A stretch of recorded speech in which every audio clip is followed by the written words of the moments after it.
It's now 6:30. Vehicle limb foam fault has just come up on the same day as the repair took place. On the same date, 24th at 19:20, the car will not now respond to go into reverse, so I cannot park the car. As you can see, my foot is on the brake. I'm pressing the R button to reverse. The car is stuck in neutral. We're 7:20 on the 24th and I cannot reverse the car to park the car. So I'm currently blocking the entire car park. As you can see, non-responsive, foot on the brake, pressing reverse, and the car will not respond. What's going on YouTube? Alex Elaine here, back again with another video. This time to reveal my brand new motor, my McLaren 540C.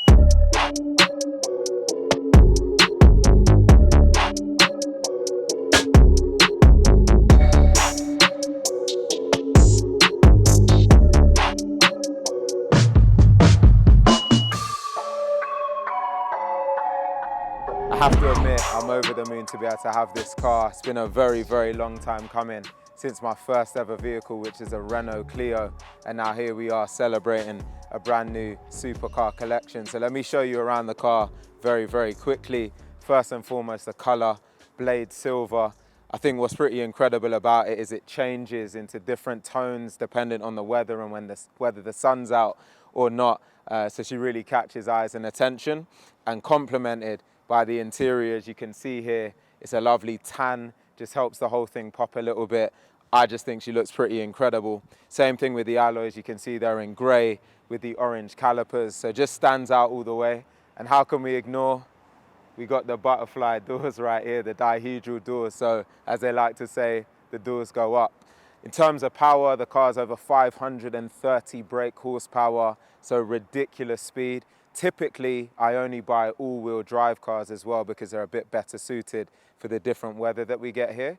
This car is actually a rear-wheel engine car, but the engine is in the middle of the car, so with it being mid-engine, it's got really great balance. And as you can imagine, she gets a lot of attention as the exhaust note just goes out there, makes noise, and certainly turns head. So that's really the car in a nutshell. I also wanted to buy this car to help me kick off a new series that I'm going to be calling McLaren Mindset, where I'm going to be letting you in a lot more to what I actually do day to day. I get a lot of questions about that, and I want to start to talk about the mindset, the discipline, actually what goes into more of the day to day in my life to be able to achieve cars like this and accomplish a lot of the goals that were once for me seemed insurmountable. So really excited to be able to launch that. If you've got any questions about the car or anything further, please do get in touch. And as always, very grateful for all of your support over the years to get into this position.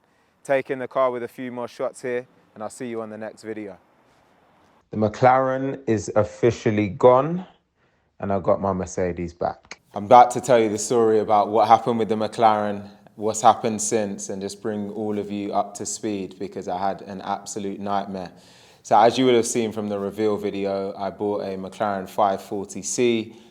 Would I say it was a dream car? Pretty close to one. I was actually deciding between getting a Huracan, Lamborghini Huracan, and this McLaren. I went to the showroom, and something about the McLaren just completely pulled me in. I think it was the dihedral doors and the overall impact of the car. So I decided to go ahead with the McLaren.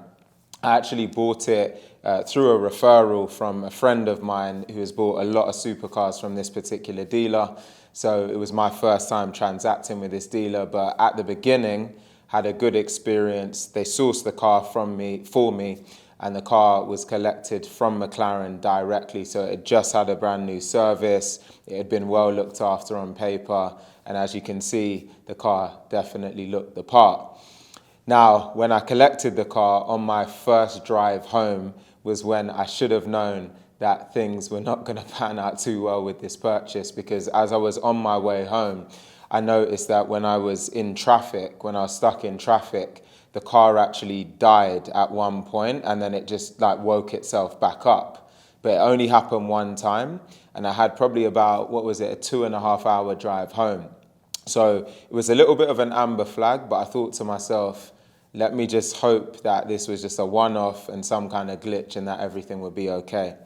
I managed to make it home safely, had a good time overall, and as you can imagine, I was beaming from ear to ear for most of that journey back, but for that little glitch. We then fast forward to the next day, and this is when things started to go from bad to worse. So I took the car back out, went into central London, went for a drive. I had a couple of meetings, and when I was at a traffic light, yet again, the car just died completely. And this time, it wouldn't instantly turn back on. So it died, I'm at traffic lights, there's cars around me to the left, cars around me to the right. I'm trying to turn the car back on, and it wouldn't turn back on. I can't even tell you what this experience was like. It was just the most embarrassing thing. And I was just having a lot of flashbacks because a lot of people had cautioned me against getting McLarens because they told me that they have a lot of reliability issues. But you always think, you'll be okay. I thought, this one's been checked out. It's been sourced correctly. I'm sure I'll be fine. And I just in that moment, I just couldn't believe it. So I just kept pressing the on and off start, stop button. Eventually the car woke back up, managed to get to the meeting. I then went to leave, and as I was on my way home again, the car died again. So this was the third time within 48 hours. I couldn't even, I had my windows down, the windows wouldn't go back up. So it seemed like it was some kind of electrical issue. I started recording a lot of these problems, and I'll put some of the clips on screen so you can see what was happening in real time. And I started sending them to the dealer to say, look, having a number of issues. The car then got sent back to McLaren. So McLaren took the car back to do a full inspection. They said the car was clear, gave me the car back. They didn't really give me any reason as to why all of this was happening, but they said they've checked it over, they'd made a couple of adjustments, and the car should now be fine. So when I got the car back, was obviously hopeful everything would be okay, but within 48 hours of getting the car back, started having pretty much the same type of issues, and very random issues. But where it culminated was I was driving down down to Surrey, and the roads were a lot wider and a lot quieter there. And on one nice day, the car, when I say it completely died, it just completely died. And I was in, not in the middle of the road, I was in like a bit of a cul-de-sac type of area near a pub. And the car just completely shut down. I had my windows open, wouldn't turn back on, windows wouldn't work. There was just absolutely zero power to the car completely. So I had to call roadside rescue. I was blocking traffic. I had people come over from the pub to help push the car to move it out of the road. And I was really fortunate that roadside assistance came within 5 minutes. I had to then physically climb out of the window to get out of the car. This was how, when I say the car was dead, it had no power at all. I'd climbed out. In short, they managed to find that there was something that seemed like it was loose or disconnected in the car. They said that it wasn't safe to drive, so I got rescued back home. The car got recovered to McLaren. They then said that they would resolve the issue. I, at this point, didn't want the car anymore, felt like I couldn't trust the car. It had let me down so many times that I didn't want it, but the dealer was completely insistent that they needed an opportunity to resolve it, and we went back and forth. I really wasn't pleased with the service I received.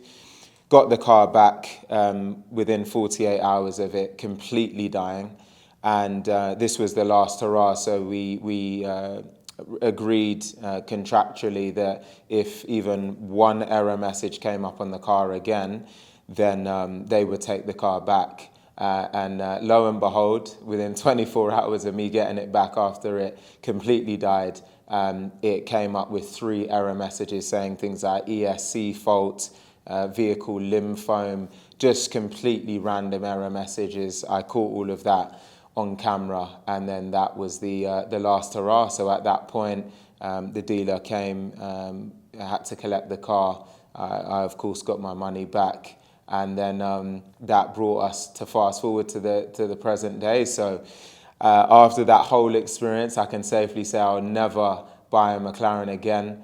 It was a complete and utter nightmare. I'd had a lot of my friends that have McLarens or have had them in the past warn me that they are just the worst in terms of how reliable they are. And this isn't for me to comment on McLaren big picture. I mean, they did look at the car, but each time they looked at it, it was faulty. But I do know some very happy McLaren owners, and I also know some very unhappy McLaren owners. But I learnt my lesson. The exciting news from all of this is that I've got a brand new car now, and I can't wait to reveal my latest addition to the staple, which is actually marks as my 14th car. So it's been a pretty incredible journey, and I'm really, really excited to show you what I've got next. So stay tuned for the next video, and I'll bring you along on the journey.